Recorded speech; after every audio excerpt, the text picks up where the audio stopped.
Bună, bună toată lumea! Wow, chiar a trecut ceva timp. It's been a long time. Și îmi pare foarte rău că am pus pe pauză proiectul meu personal de video essays pe YouTube, însă recunosc că n-am prea mai avut timp să mă ocup. Iar ultimul video pe care l-am avut a fost în decembrie și eu îmi promisesem în iulie 2024, de când am postat prima oară, că voi avea câte un video în fiecare lună. I failed, dar e ok. Mă simt destul de motivată, așa că hai să începem. În acest video vreau să explorăm împreună cum pilatesul, băutul de matcha și clean girl estetic nu sunt doar trenduri separate, ci fire dintr-o țesătură mai amplă, care spune ceva esențial despre schimbarea de direcție a generațiilor tinere. Odată cu expansiunea TikTok și creșterea exponențială în popularitatea aplicației începând cu anul 2020, durata medie de viață a unui trend a scăzut dramatic. Dacă până nu de mult eram obișnuiți ca tendințele să fie sezoniere sau ca parte a unui curent cultural mai mare, conținutul în format scurt promovat de TikTok a redus simțitor longevitatea trendurilor, în special în modă. Am mai povestit în primul meu video pe YouTube despre istoria esteticilor și cum am atins apogeul microtrendurilor odată cu vara lui 2024, așa că nu o să intru foarte mult în detalii despre modul în care am ajuns aici. Din contră, vreau să explorăm cum, începând cu 2025, putem spune că e destul de multă liniște din acest punct de vedere pe internet. Nu zic că microtrendurile au dispărut de tot, dar cu siguranță nu ne mai învârtim între cottagecore, messy girl, clean girl, fishmancore, eclectic grandpa și câte și mai câte. Cel puțin, în partea mea de internet, situația pare puțin mai stabilă. Când ne uităm la imaginea de ansamblu, media pe care o consumăm, felul în care ne îmbrăcăm și activitățile pe care le facem sunt parte dintr-un curent global. Toate reflectă starea generală de spirit a societății. Explozia microtrendurilor a adus o oboseală colectivă. Oamenii au realizat că a cumpăra un obiect nu înseamnă a-ți schimba automat stilul de viață și și-au dat seama că dacă vor achiziționa 3 blănuri din Stradivarius, nu o să se transforme în mob wives. I like the one that says shampoo. Acum accentul a trecut de la trenduri vizibile bazate pe produse la vibe-uri, un set de emoții, atitudini și stiluri de viață greu de definit, dar recognoscibile cultural. Vibe-urile sunt mai personale, mai imersive și includ comportamente, muzică, hobby-uri, nu doar haine. Ele nu se bazează pe un semnal direct, de exemplu o piesă vestimentară anume, ci pe o stare generală. Brett Summer a fost mai mult decât o simplă estetică. Looking back, a fost un vibe, o atitudine, un mod de a te raporta la lume. A apărut ca reacție la estetici prea curate, prea scumpe și prea aspiraționale, un fel de spus la unison, care a adus un suflu proaspăt în peisajul modei și al culturii pop. Dar dincolo de obiectele cheie asociate cu Brett Summer, cum ar fi white tank top, micro shorts și, de fapt, orice în culoarea verde neon, această mișcare a fost despre un mod de a simți, despre escapism, despre a te simți relatable și rebel în același timp. A fost despre a păși într-o lume imperfectă, nefiltrată, în care nu banii, ci atitudinea contează. În contrast cu această estetică haotică este trendul Pink Pilates Princess, care a trecut testul timpului și a demonstrat că nu a fost doar o tendință efemeră sau o prelungire a clean girl estetic. La fel ca Brad, Pink Pilates Princess este un stil de viață, de această dată aspirațional și foarte bine curatoriat. Coexistența acestor două tendințe arată divizarea unei generații întregi. Un fel de, spunem pe ce parte de internet ești, ca să îți spun cine ești. Deci, după cum a spus Amy Frankob într-un articol din Vogue Business de la începutul anului, shiftul din 2025 a fost către a vibe economy, iar brandurile trebuie să se adapteze la rândul lor pentru a crea experiențe autentice și a răspunde nevoii consumatorilor de a căuta autenticitate și un sentiment de apartenență la o comunitate. Pe măsură ce vibe-urile înlocuiesc microtrendurile, industria începe să înțeleagă că subtilitatea și sinceritatea devin prioritare. Viitorul aparține acelora care reușesc să creeze rezonanță în viața reală, să valorifice individualitatea, autenticitatea și legăturile comunitare, dincolo de zgomotul artificial al esteticilor promovate pe TikTok. În continuare, aș vrea să vorbim puțin despre creșterea în popularitate a Pilatesului, ce treabă are asta cu băutul de matcha și cum ceea ce părea a fi un simplu trend a devenit locomotiva unei întregi agende socioculturale.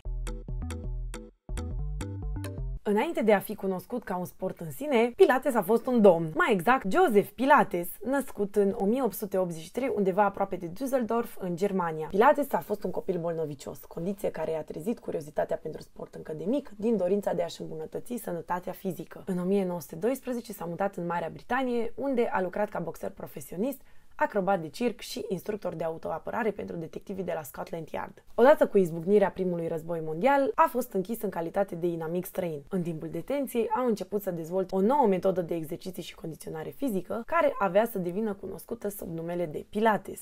A lucrat și ca asistent medical, experimentând cu atașarea de arcuri la paturile de spital pentru a permite pacienților imobilizați să-și tonifieze mușchii, o inovație care a dus la crearea primelor aparate de Pilates, cunoscute azi sub numele de Reformer. În anul 1923 s-a mutat în America, unde, împreună cu soția sa, Clara, a deschis primul studio de Pilates în New York 3 ani mai târziu. Metoda sa a devenit rapid populară, în special în rândul dansatorilor, care au găsit în Pilates o modalitate eficientă de recuperare și prevenire a accidentărilor. Joseph Pilates și-a numit tehnica Contrology, subliniind importanța controlului minții asupra mișcărilor corpului. Astăzi, Pilatesul este văzut ca fiind un sport glamorous și, amplificat de social media, a devenit un simbol de statut social și de apartenență la o anumită categorie. Putem spune că, deși multe celebrități vorbeau despre Pilates încă din anii 90-80, mai ales în state, curentul a luat amploare odată cu promovarea acestuia pe TikTok. Și, prieteni, ca notă personală vă spun că și eu am început să fac Pilates din curiozitate, deși eram super sceptică. Iar acum îmi place foarte mult. Nu este deloc această imagine idealizată de pe internet și nu trebuie să fii full Lululemon ca să fii primită la clase. Deci, faceți sport pentru că e bine pentru voi, nu pentru că arată cool pe Instagram. Și asta vă spun din perspectiva unei persoane care a făcut toată viața ei sport și care chiar consideră că sportul a ajutat-o în formare, așa că faceți lucruri pentru că vă aduc un beneficiu real, nu doar pentru că sunt instagramabile. Trăim niște vremuri cel puțin ciudate după pandemie. Oamenii continuă să cumpere și să consume cât mai mult, deși se plâng de inflație și costuri mari, iar lucruri care sunt în esența lor simple și oarecum de bază devin simboluri ale unui statut sau o etichetă de lifestyle. După cum menționam și în primul meu video, multe trenduri apar ca reacție împotriva altora. Maximalismul, designul de interior colorat și ținutele excentrice au devenit tot mai populare după lockdown, când oamenii au simțit nevoia să-și exprime creativitatea limitată atunci de pandemie. Și totodată ca răspuns la anii de dinainte, unde minimalismul a prins amploare. Cu toate acestea, deși anul trecut am avut Brett Summer și Trashy Girl all over the internet, acel trend care nu a murit niciodată și care pare că a luat din nou amploare a fost clean girl aesthetic. Această estetică hiperfeminină adună la oaltă mai multe elemente care formează un stil de viață sănătos, aspirațional și chiar destul de scump. Spuneam la început că în această estetică se găsește și subgenreul Pink Pilates Princess. Iar dacă în 2024 asta a fost categoria în care ai fost încadrat la Spotify Wrapped, înseamnă că ar trebui să mai schimb playlistul ăla cu melodii de pe TikTok, frate. Pilates Princess nu este un trend nou, la fel cum nici clean girl nu este, deci de ce ar mai fi relevante? Ei bine, deși am văzut schimbări de perspectivă și noi trenduri apărute împotriva lor, totuși, cum ar spune Neti, vibrația zilei este roz, recuperări azi. Și merge mai mult în direcția lor. Când te gândești la Pink Pilates Princess, vizualizezi mai multe elemente. Story-uri pe Instagram din oglinda de la studioul de Pilates, Stanley Cups, AirPods Max, șosete Alo, matcha. Vedem astfel că această estetică nu se limitează doar la sport, ci se extinde către accesorii, beauty, wellness și chiar alimentație, definind un stil de viață. În contextul încetinirii luxului clasic, acest tip de consum a devenit prioritar pentru generația Z, care preferă să investească în micile luxuri cotidiene mai mult decât în obiecte scumpe de designer. Branduri precum Lululemon, Alo, Waori și Tala au capitalizat pe acest trend, creând colecții dedicate sporturilor precum yoga și pilates, dar și unei culturi workout and brunch care unește fitnessul cu viața socială. Influenceri precum Olivia Young, cu milioane de urmăritori pe TikTok, sau Jake Shane, cunoscut pentru filmările de la centrul Alo din LA, au amplificat fenomenul, transformându-l într-o mișcare cu impact global. Interesant este cum estetica Pink Pilates Princess se inspiră din trecut. Ballet core, pasteluri delicate, dar o aduce în prezent prin produse versatile, potrivite nu doar pentru sală, ci și pentru ieșiri la cafea, întâlniri cu prietenii și chiar lucruri de acasă. În esență, Pink Pilates Princess este o stare de spirit. Într-o perioadă în care generațiile anterioare erau definite de rebeliune și conformism, o mare parte din generația Z pare să adopte un alt drum, cel al minimalismului, al esteticii curate și al valorilor conservatoare. Am văzut recent un video essay care explorează această schimbare culturală, evidențiind cum tinerii de astăzi îmbrățișează un stil de viață mai echilibrat și mai puțin petrecăreț. Vă las linkul în descriere. După ani de expunere la informații și stimul constanți, mulți tineri simt nevoia de a se retrage din tumultul digital. Acest lucru se reflectă în preferința pentru estetica clean girl, caracterizată prin simplitate, naturalețe și o imagine îngrijită, fiind o reacție la supraîncărcarea senzorială. Cu toate acestea, dacă mă întrebați pe mine, estetica asta foarte Instagram-worthy nu te ține departe de telefon, dar în fine. Statistici recente evidențiază o schimbare mare în rândul populației tinere și o divizare tot mai vizibilă, care se reflectă inclusiv în convingeri personale și preferințe politice. But we're not getting there, că e prea mult de explorat. Pe scurt, fie ești brat, fie ești clean girl, ori undeva la mijloc. Sau, poate răspunsul real ar fi să scădem orele de stat pe telefon și doar să ne trăim viața dincolo de încadrarea într-o estetică. Dar nu despre asta este acest video, așa că vom continua. Se pare că tinerii consumă tot mai puțin alcool și petrec mult mai puțin decât generațiile anterioare la vârsta lor, iar aceste aspecte sunt vizibile în scădere ale industriei de nightclubbing și în creșteri ale industriei wellness. Un studiu realizat de McKinsey & Company arată de asemenea că Gen Z și Millennials cheltuie semnificativ mai mult pe produse și servicii de wellness, abonamente la sală și sesiuni de antrenament decât generațiile anterioare. Fitnessul nu mai este doar o activitate secundară, ci o parte centrală a stilului de viață. Tinerii nu mai privesc sportul doar ca pe o investiție în corp, ci în sănătatea mentală, starea de bine și chiar viața socială. Un sondaj Gallup indică faptul că proporția adulților sub 35 de ani care consumă alcool a scăzut de la 72% în perioada 2001-2003 la 62% în 2021-2023.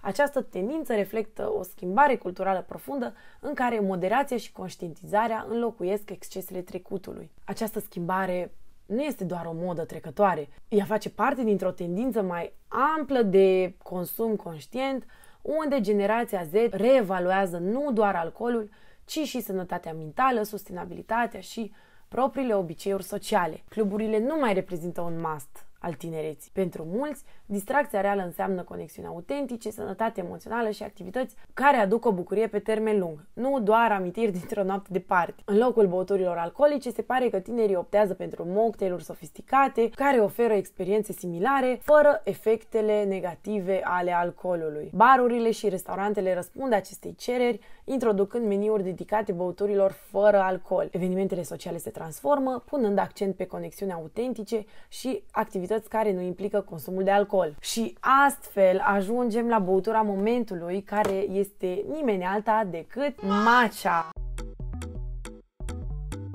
Matcha, pudra fină de ceai verde originară din Japonia, a traversat granițele culturale și a devenit în ultimii ani un simbol global al stilului de viață sănătos, modern și estetic. Cândva rezervată ceremoniilor tradiționale ale ceaiului din regiunea Uji, astăzi matcha este nelipsită din meniurile cafenelelor hipsterești, feed-urilor influencerilor și rafturile supermarketurilor din întreaga lume. Piața globală de matcha este estimată să crească de la 2,3 miliarde de dolari în 2023 la 2,9 miliarde de dolari în 2028, reflectând apetitul tot mai mare al lumii pentru această băutură. Lanțuri mari precum Dunkin' Donuts, Starbucks, dar și branduri de nișă precum Cha Cha Matcha concurează pentru a satisface pofta clienților pentru băuturi cu matcha, deseori sub forme creative, dar și foarte dulci, ceea ce poate anula unul dintre beneficiile pentru sănătate. Un factor esențial în această expansiune globală este influența rețelelor sociale. Pe TikTok și Instagram, matcha nu este doar o băutură, este la fel ca Pilatesul un status symbol. Hashtag-uri cu milioane de vizualizări, tutoriale despre matcha mornings și estetica din jurul consumului au transformat matcha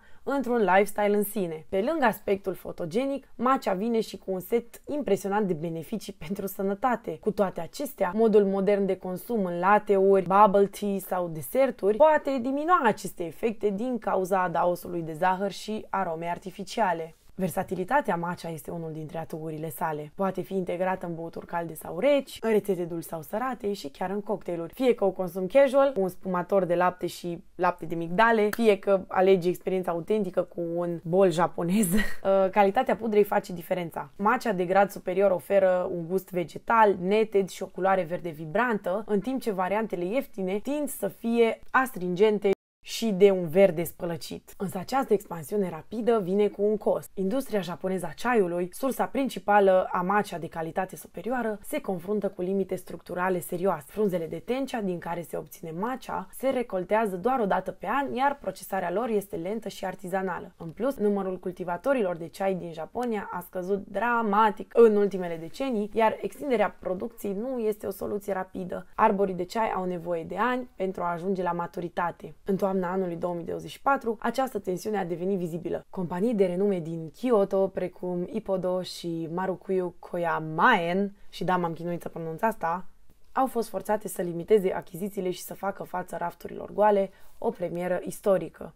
Ministerul Agriculturii japonez încearcă să sprijine extinderea producției, dar infrastructura și timpul joacă împotriva unui răspuns rapid. Pe fundalul acestei crize apar întrebări mai profunde. Cum poate Japonia să protejeze tradiția matcha și calitatea sa autentică într-o piață globală dominată de cerere? Și cum pot consumatorii internaționali să facă alegeri conștiente care respectă originea și munca artizanală din spatele acestei băuturi? În concluzie, matcha nu este doar un trend de moment sau un hashtag popular. Este o punte fragilă între trecut și prezent, între artizanat și capitalismul global, între slow living și consumul rapid. A aprecia adevărata valoare înseamnă nu doar să o bem, ci să înțelegem povestea, oamenii și resursele din spatele fiecărei ciști verzi. Personal, am încercat matcha inclusiv în Japonia, not to brag about it, dar ca să vă spun că am avut o deschidere reală față de ea și mi-am dorit să-mi placă. Și adevărul este că nu prea mi-a plăcut. Totuși, deserturile care aveau matcha mi s-au părut foarte bune. Și mi se spusese la un moment dat că ai nevoie de gusturi rafinate pentru a aprecia matcha și negroni, iar eu, nefiind băutoare de niciuna, m-am simțit foarte needucată în acest sens. Am încercat din nou mai recent și mi-am dat seama că dacă faci cu lapte alternativ are un gust mai bun, dar cu lapte normal a fost groaznică. Și eu sunt cea mai mare fană a laptelui de vacă, atenție, mai ales când vine vorba de cafea cu lapte, dar asta este deja altă poveste.